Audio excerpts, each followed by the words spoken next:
저희들이 이 오늘 말씀 요한계시록 21장 1절 8절 말씀을 통해서 리서렉션 그 주제로 계속적으로 말씀을 나눴었는데 오늘이 마지막 열과입니다. 그래서 벌써 이 2달 반 동안 이 말씀 또 저희들 많이 묵상하고 또 부활에 대해서 여러 가지 의미로 생각하며 또 그 부활이 우리들에게 어떤 의미를 지니고 있는지를 생각해보는 중요한 그 시기였다라고 생각이 되어집니다. 그런 생각을 좀 해봅니다. 최근에 어떤 유명한 드라마가 하나 끝났습니다. 그리고 이제 그 드라마가 끝나면서 거기서 그 드라마를 찍기 위해서 만들었던 그 세트장을 허무느냐라는 것 때문에 좀 논란이 되어졌던 것을 우리 성도님들은 혹시 기억하실런지 모르겠습니다. 어떤 아파트를 질 때도 마찬가지죠. 어떤 아파트를 질 때 어떻게 하나요? 요새는 좀 달라지긴 했지만 예전에는 모델하우스를 져놓고 빈 공간은 모델하우스를 져놓고 사람들이 막 구경하면서 아 내가 입주할 곳이 이런 곳이구나 라는 것들을 경험을 합니다. 그러고 난 다음에 어떻게 하나요? 이 정도 공사가 진행이 되어지면 그리고 이제 그 계약이 끝나면 그 모델하우스를 철거를 하게 됩니다. 이유가 뭡니까? 그것은 영원히 살 곳이 아니고 온전히 거주할 곳이 아니라 그거를 보여주는 그냥 어떤 상징이고 그냥 본보기일 뿐이기 때문에 그렇습니다. 그 드라마에서 제시된 것도 마찬가지죠. 여러 가지를 돌아보고 나름대로 잘 졌다고 하지만 그것이 10년, 20년 계속적으로 잘 살 수 있도록 지은 것은 아닙니다. 여러 군데 세트장 같은 데 가봐서도 그렇죠. 또 강원도 같은 데 가면은 가끔씩 얼음축제라는 걸 하죠.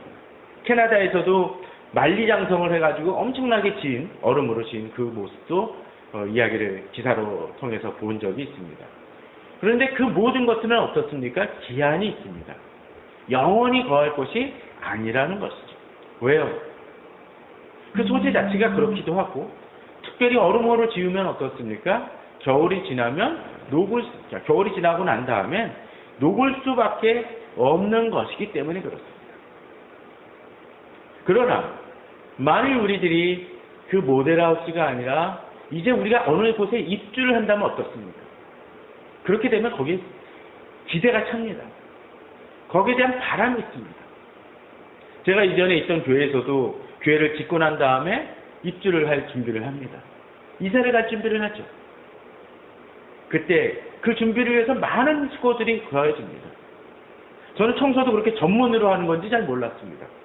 왜냐하면 공사하다가 보니까 많은 쓰레기와 또는 먼지 그런 것들 또는 공사장 인부분들이 그냥 그 어떤 땐 신발을 신지 않고 다녀야 될 곳도 막 다니고 보다 보니까 얼룩도 주시니까 그 청소만 전문으로 하시는 분들이 있습니다. 정말 꼼꼼하게 합니다.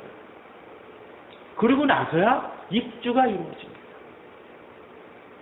예전에 어렸을 때 읽었던 빙점, 미우라 아야코의 그 빙점을 쓴 분이 자기 신앙 간증에 보게 되면 집을 지은 이야기가 등장을 합니다.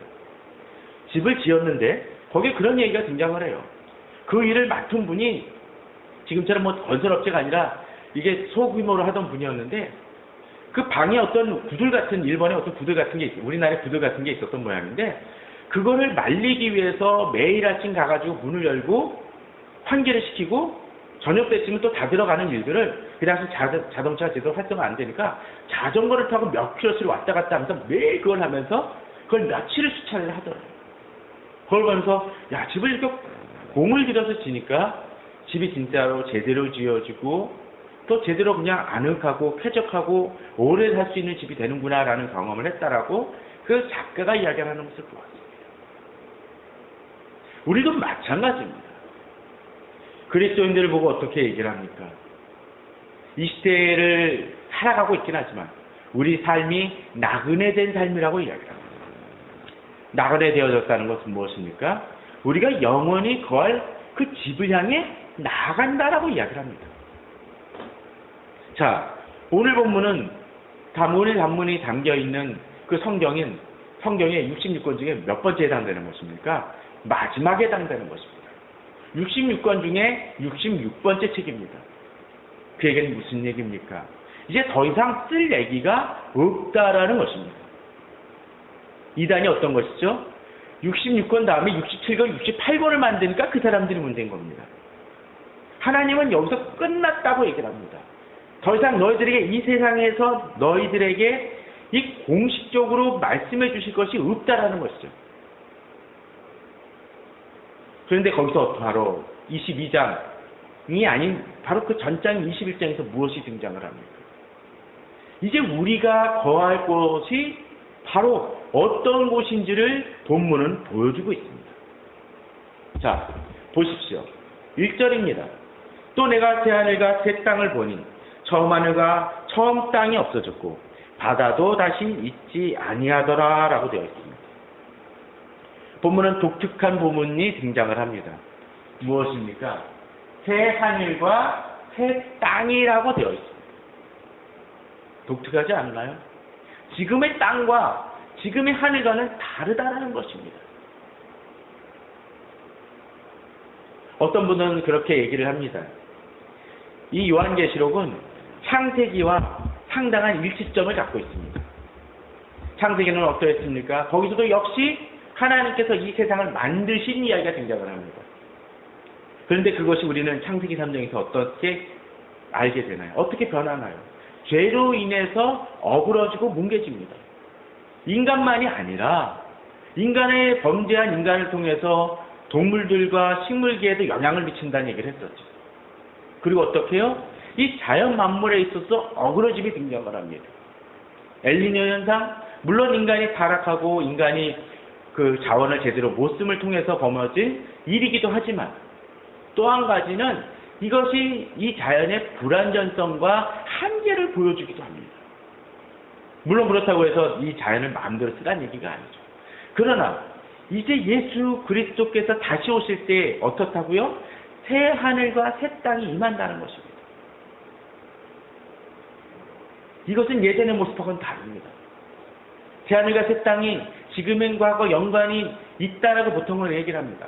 그러나 그 새 하늘과 새 땅 속에서 지금의 땅 속에서 잘못되어지고 죄로 인해서 파괴되어지고 억울해진 그 모든 것들이 그 요소들이 빠져나가서 새로운 모습으로 탄생한다는 것이죠. 우리가 거할 곳은 바로 그러한 곳입니다. 우리는 바로 그러한 곳을 향해 나아갑니다. 그런데 오늘 본문 속에 보면 재미난 부분이 등장을 합니다. 새 하늘과 새 땅, 그리고 뭐가 없어요? 하늘과 처음 땅이 없어졌고 바다도 다시 있지 않아요. 재밌지 않습니까? 하늘과 땅이 없어졌다는 건 이해가 돼요. 그죠? 이 새 하늘과 새 땅이 생겼으니까. 그런데 이 새 하늘과 새 땅하고 새 바다는 없어요. 근데 여기는 바다가 다시 있지 아니하다라고 되어 있습니다. 그에 대한 얘기는 조금 이따 다시 설명을 드리도록 하겠습니다. 자, 그리고 또 어떤 일이 벌어집니까? 2절에 보게 되면 또 내가 보매 거룩한 성 새 예루살렘이 하나님께로부터 하늘에서 내려오니 라고 되어 있습니다. 마치 새 하늘과 새 땅이 정원 같다라면 우리가 거할 새로운 성령이라는 것입니다. 어떠한 새 예루살렘이라는 것이죠. 구약에서 예루살렘에 대한 부분이 그렇게 중요했던 이유 중에 하나는 그것이 하나의 이제 우리에게 임할 궁극적인 하나님 나라에 임할 그 새 예루살렘의 표징인과 상징이 되기 때문에 그렇습니다. 하나님은 우리에게 이제 또 하나의 집을 주십니다. 우리가 거할 곳이라는 것이죠. 그런데 이 거할 곳에 특징이 있습니다. 뭡니까? 이 거룩한 성은 하나님께로부터 하늘에서 내려오니 그 준비한 것이 신부가 실 남편을 위하여 단장한 것 같더라 라고 되어 있습니다. 자, 우리 그렇게 생각을 한번 해봅시다. 만일 내가 요새는 뭐 맞선을 잘 보는지 모르지만 맞선을 본다고 나간다고 쳐봅시다. 또 중요한 사람을 만나러 간다고 쳐봅시다.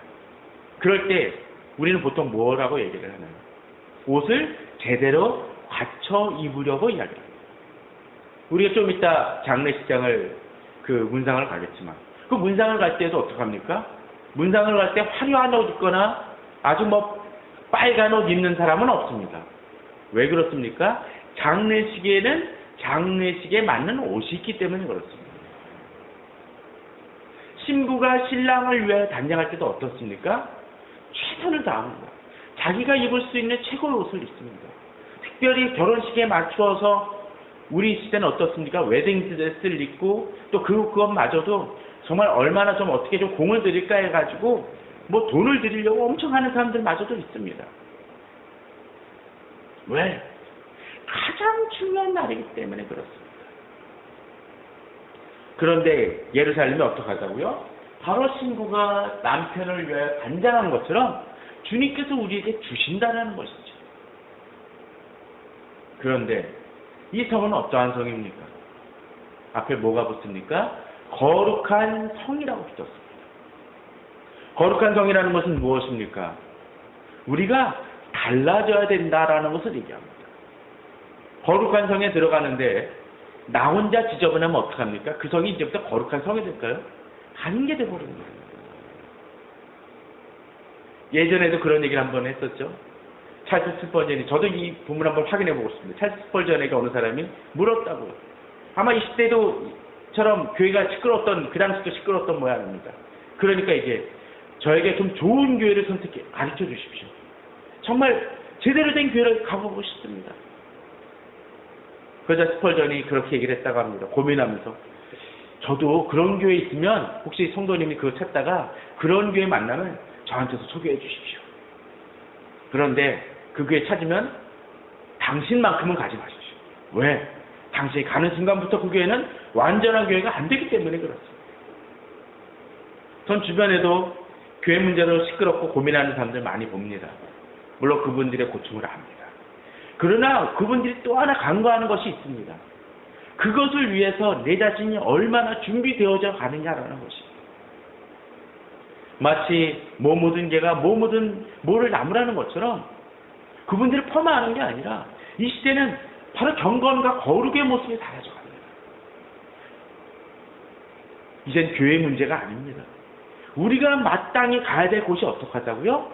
거룩한 성이라는 것입니다. 그러기에 우리는 우리 자신이 달라져야 됩니다.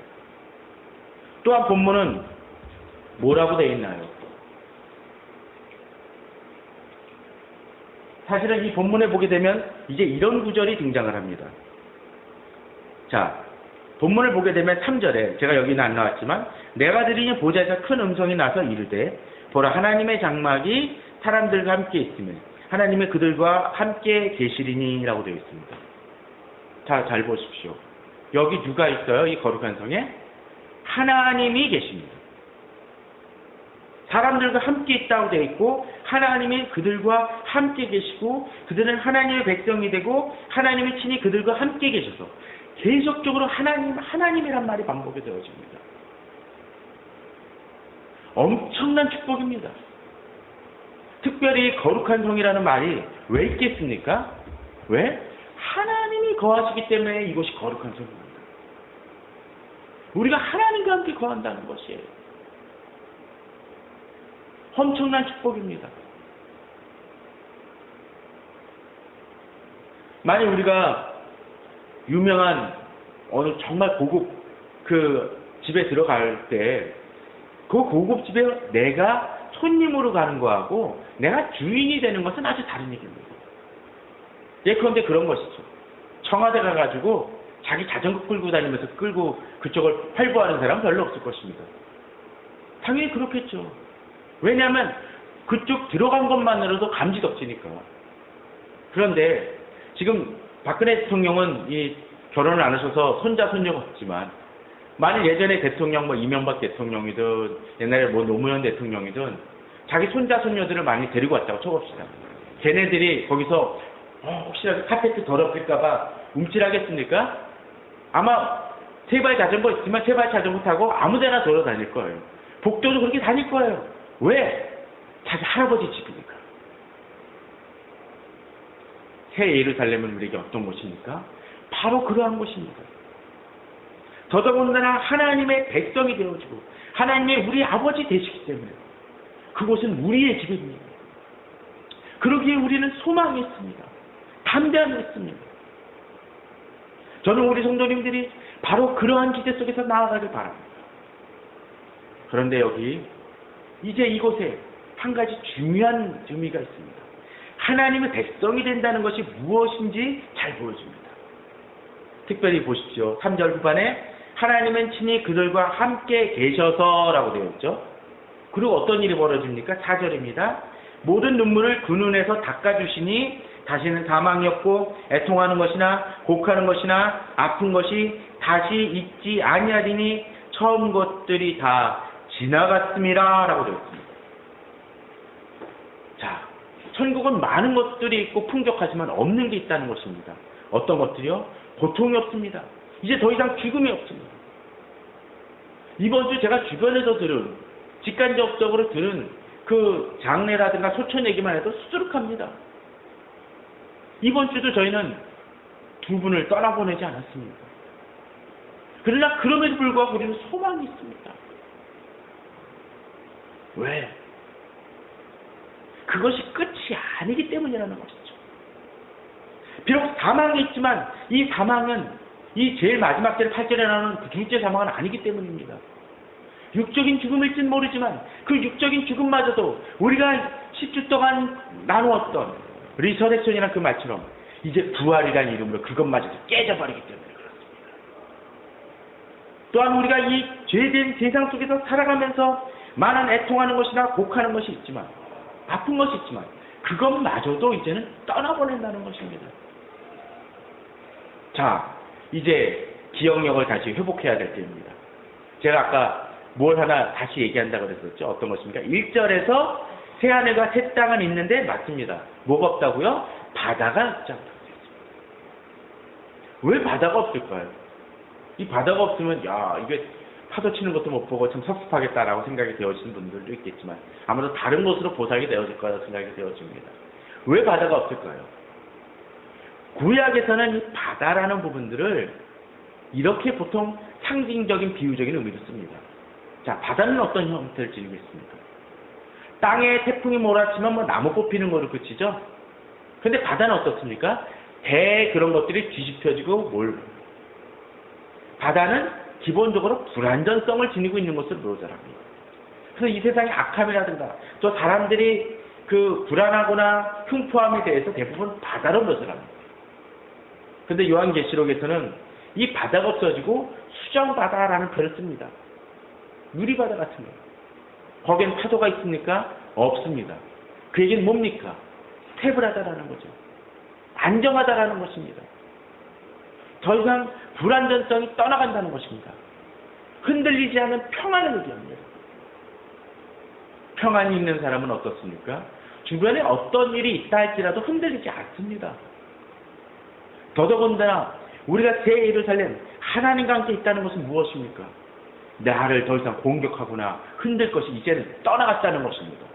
하나님 우리의 주인 되시기 때문에 우리 속에 있는 고통과 그러한 모든 것들이 떠나간다라는 것이죠. 우리가 이 세상을 살아가면서 담대한 것이 바로 그것입니다. 세상이 우리를 흔듭니다. 어렵게 합니다. 그러나 그런 속에서도 우리는 하나님의 우리를 붙드심을 믿기 때문에 근본적으로 우리 자신을 흔드는 그러한 모든 것들 속에서 안정감을 취할 수가 있습니다. 그들은 나를 흔들긴 하지만 나의 중심을 흔드는 것은 아니기 때문에 그렇습니다.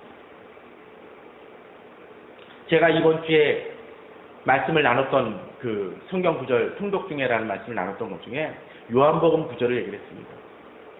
주님께서는 제자들에게 나타나셔서 3번씩이나 평안이 있을지어다 있을지어다 있을지어다라고 얘기하십니다. 여러 상황 속에서 계속적으로 얘기하십니다.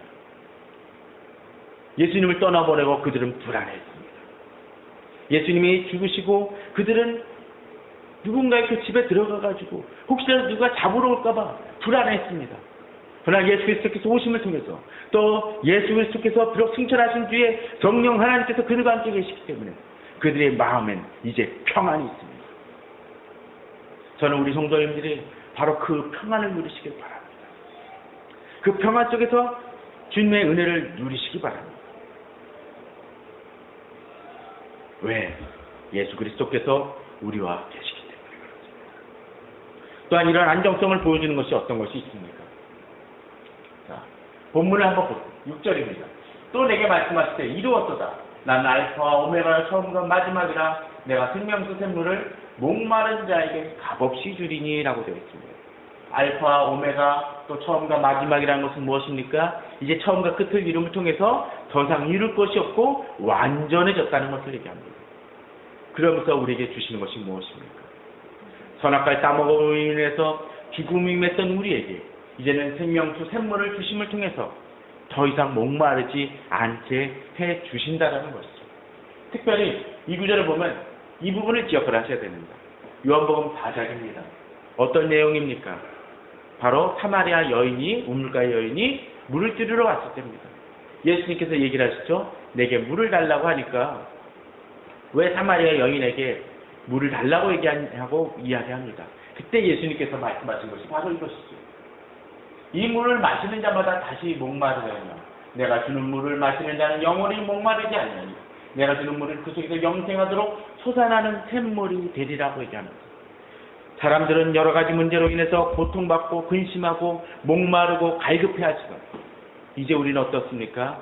예수 그리스도를 통해서 궁극적인 목마름이 사라져버린다는 것입니다. 이 시대의 문제는 무엇입니까?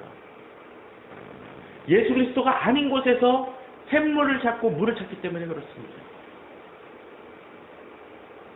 그런데 이러한 모습들이 심지어는 교인들마저도 그런 일들을 행합니다.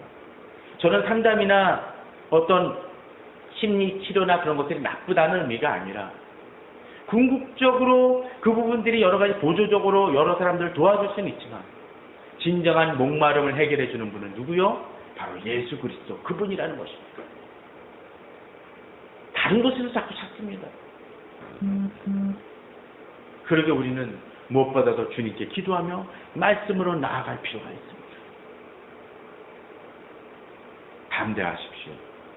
주께서 우리에게 샘물 주심을 믿고 믿음으로 나아가십시오. 우리는 여기서 또 한 가지 좀 돌아보길 바랍니다. 자, 7절입니다. 그런데 이 생명 샘물을 받고 예루살렘을 입주하기 위해서는 한 가지 준비 작업이 필요합니다. 앞에서 그랬죠? 새하늘과 새 땅이고 거룩한 성 예루살렘이 옵니다. 근데 거룩한 성이죠. 하나님과 함께 거하는 것입니다. 그러기 위해서 우리는 그 땅에 올 때까지 준비해 나가는 작업이 필요합니다. 본문은 7절에 뭐라고 되어 있습니까? 이걸 받는 조건이 뭐요? 이기는 자는이라고 되어 있습니다. 그럴 때 상속을 받을 것이라고 되어 있습니다. 그래서 어떻게 한다고요?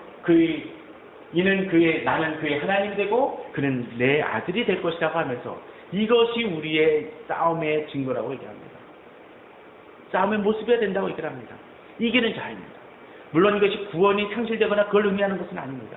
그러나 예수 그리스도 안에서 예수 그리스도를 믿는 사람들은 그냥 바로 입으로만의 시인이 아니라 주 앞에서 열심히 달려가는 자들입니다. 자, 이 본문을 다른 성경 속에서 뭐라고 얘기하는지 봅시다. 마태복음 5장입니다. 예수께서 무리를 보시고 산에 올라가 앉으시니 제자들이 나온지라. 그리고 뭐라고 되어 있나요? 우리가 그 유명한 팔복에 대한 얘기가 등장을 하죠. 자, 이 팔복에 대한 논쟁이 참 많은 분들이 있습니다. 이것이 성품을 배워나가는 것이다, 어떤 분은 제자도다, 여러 가지 얘기를 하는데, 자, 여기 1절을 보면 재밌는 부분이 나옵니다. 무리를 보시고 산에 올라가 앉으시니 제자들이 나옵니다. 자, 한번 잘 들읍시다. 예수님이 앉았어요. 그리고 무리들이 있습니다. 그리고 그 무리들보다 좀 더 나온 사람이 누구요? 제자들입니다. 그리고 예수님께서 이 얘기를 하시죠. 무리들한테 이 얘기를 하는 이유가 무엇입니까? 오늘 본문, 매일성경 본문 속에서도 자기 십자가를 지고라는 얘기가 등장을 하는데, 예수님이 제자들에게 사람들이 나를 누구라고 얘기하느냐라고 얘기를 합니다. 뭐라고 할까요? 세례 요한이요, 또는 엘리야요, 또는 옛 선지자 중에 하나라고 이야기를 합니다. 그리고 예수님이 묻습니다. 제자들에게 너희는 나를 누구라고 하느냐. 사실 우리는 자기가 하고 싶은 얘기를 다른 사람의 얘기로 위장할 때가 있습니다. 어떻게 얘기합니까? 야, 요새 너 욕 많이 먹고 있더라 라는 얘기는 나도 너한테 불만 있다라고 얘기하는 경우가 있어요. 제가 그러는데 이 음식 맛이 없대 엄마라고 얘기하는 건 뭡니까? 자기도 맛이 없는 거예요. 그런 경우가 있어요. 다 그런 건 아니긴 하지만. 예수님이 제자들에게 먼저 사람들이 뭐라고 하느냐라고 묻는 것은 어쩌면 제자들의 생각도 듣고 싶어서였을지 모르겠어요. 그리고 결국 예수님께서는 이 제자들에게 묻죠. 베드로가 뭐라고 합니까? 하나님의 거룩한 자냐고 얘기를 합니다. 그리고 무리들이 몰려옵니다. 그제서야 자기 십자가에 대한 얘기를 합니다. 무슨 얘기입니까? 무리들이 예수님께 나와서 어떤 사람은 세례요한, 엘리야, 옛선지자라고 생각을 하는데 그거로 안 된다라는 거예요. 그리스도를 알아야 되고 또 그리스도를 아는 것만이 아니라 뭐요? 그냥 듣는 것만 아니라 어떻게 쫓아야 된다는 거죠. 예수님을 쫓아야 된다는 것입니다. 그것도 그냥 말씀만 듣는 것이 아니라 자기 십자가를 질 수 있어야 된다는 것입니다. 이기는 자는 바로 그런 것입니다. 여기 무리들도 마찬가지입니다. 많이 오는데 그거 갖고 안 된다라는 거죠. 뭐가 돼야 돼요? 심령이 가난한 자, 애통하는 자, 온유하는 자, 의에 줄고 목마른 자, 긍휼히 여기는 자, 마음이 청결한 자, 화평케 하는 자가 될 때 구절에 뭐요? 그들이 하나님의 아들이라 일컬음을 받는다라는 것입니다. 예수님께 나왔지만 어떤 이들은 그냥 좋은 말씀 한번 은혜 받는 거로 그치고 자기 삶은 전혀 따르지 않고 십자가를 지지 않는 이들이 있었습니다. 또 예수님을 그저 그냥 세례요한 정도로 아는 사람들도 있었다라는 거죠. 그것만 갖고는 안 된다는 것입니다. 앞서 이기는 자는 뭐라 그랬나요? 자, 상속을 받으리니 이렇게 되어 있죠? 자, 여기도 역시 마찬가지입니다. 바로 이런 자들이 복이 있습니다. 자, 심령이 가난한 자, 천국이 그들 것이죠. 앞서 우리 요한계시록 나온 말씀이 바로 천국이 그거 아닙니까? 자, 4절은 넘어가겠습니다. 여기에 관계된 것만 하려니까. 온유한 자는 복이 있나니 그들이 땅을 뭐요? 기업으로 받을 것입니다. 그 땅 어디요? 새하늘과 새 땅 아닙니까?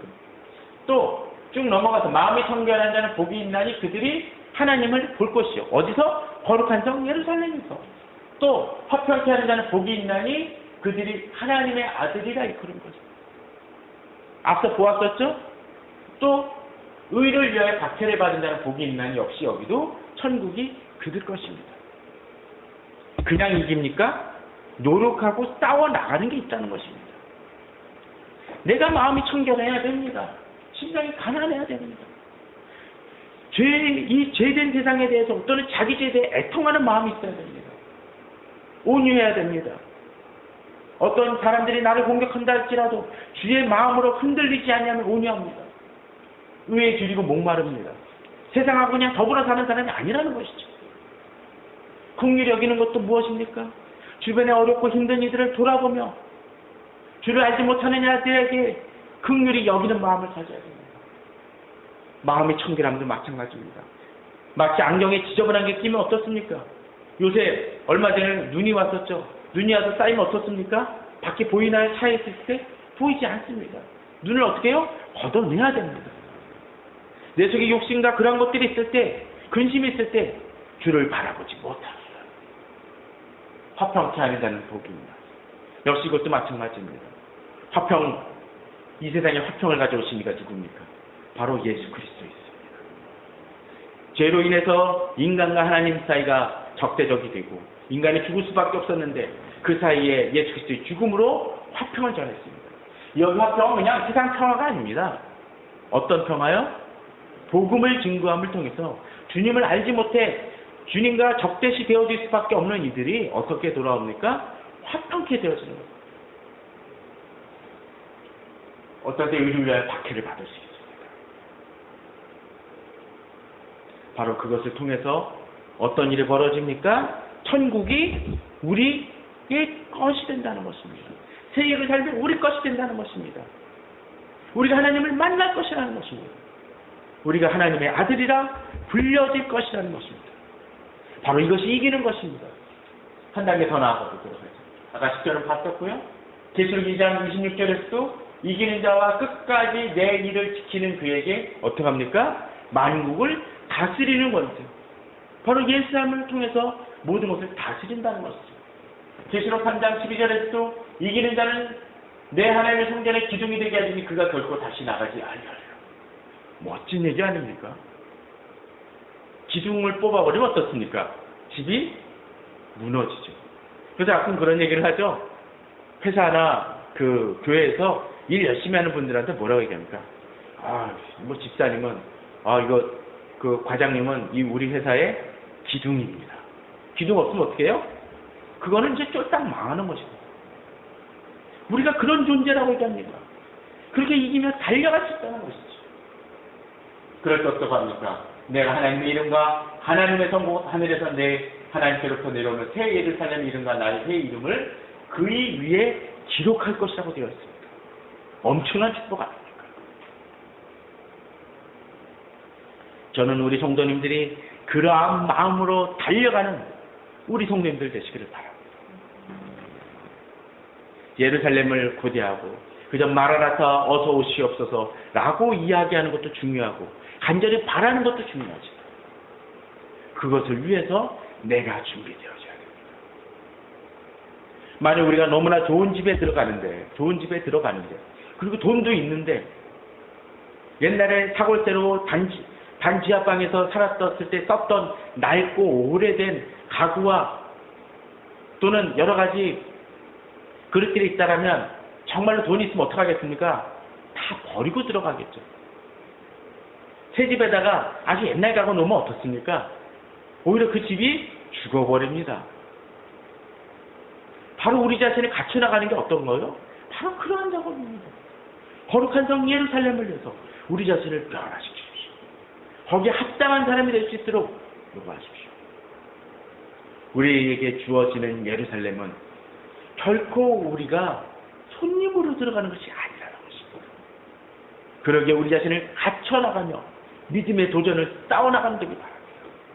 예수 그리스도 안에서 구원받고 이제 부활의 소망을 가진 이들은 삶이 달라져야 됩니다. 삶이 달라짐을 통해서 그저 그냥 내 자신만 열심히 기도하고 말씀 보는 것만이 아니라 나를 통해서 주변을 변화시키는 믿음입니다. 그 사명이 우리들에게 주어져 있습니다. 그 믿음으로 나아갈 때 우리는 달라집니다. 또한 오늘 마지막 8절에 보면은 경고가 주어집니다. 그러나라고 되어 있습니다. 하나님의 아들이 되고 이제 그 모든 것을 상속으로 받는 이가 있는 반면에 그러나 어떠합니까? 못 들어가는 사람도 있다는 것입니다. 어떤 사람입니까? 두려워하는 자들입니다. 하나님이 없으니까 두려워하게 되죠. 믿지 아니합니다. 하나님을 믿지 않습니다. 그리고 그 뒤에 나오는 것들은 어떤 것입니까? 죄된 모습입니다. 흉악한 자들, 살인자들, 음행하는 자들, 점술가들, 우상 숭배하는 자들, 거짓말하는 자들은 하나님 나라에 들어오지 못하고 둘째 사망의 심판을 받을 것이라고 이야기합니다.